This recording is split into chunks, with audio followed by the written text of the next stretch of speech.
If you take this as a definition, it is a fact that every cell in our body carries millions of fold, much more memory than the entire brain can carry.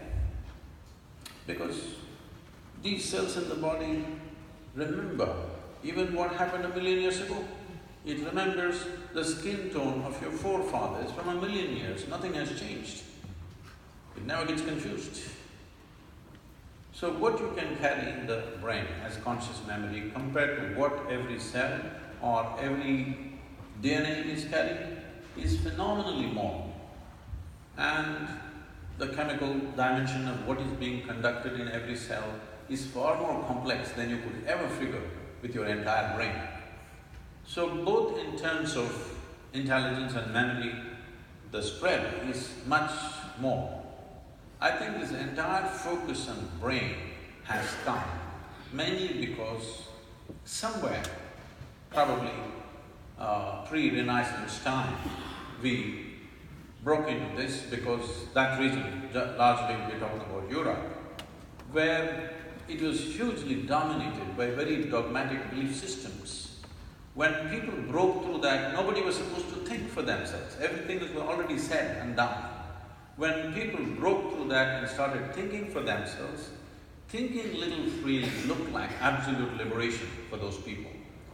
And I think that hangover still lasts in our education systems, in our medical sciences, in the very way we are approaching even fundamental sciences.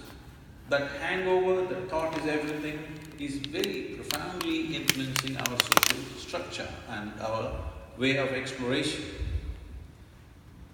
In the yogic sciences, we don't attach any significance to your thought. Whatever you're thinking, it's of no consequence to me.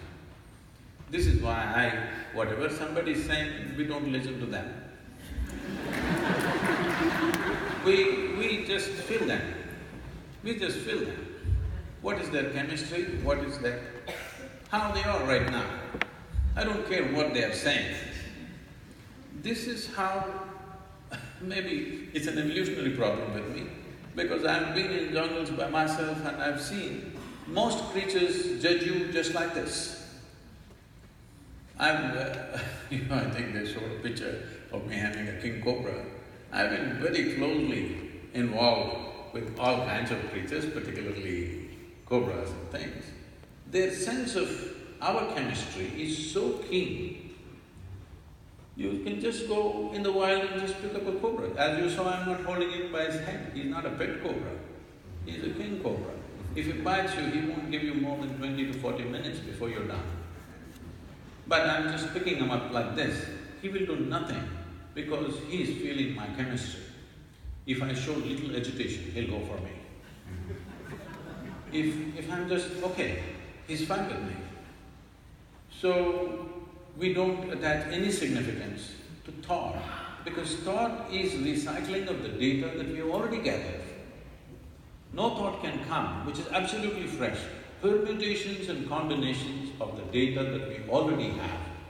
Right now, a lot of people coming up to me very fearfully and saying, Sadhguru, this artificial intelligence is coming, if they come, they will take over the world. I said, if they take over and run the damn thing, you're on a holiday, isn't it?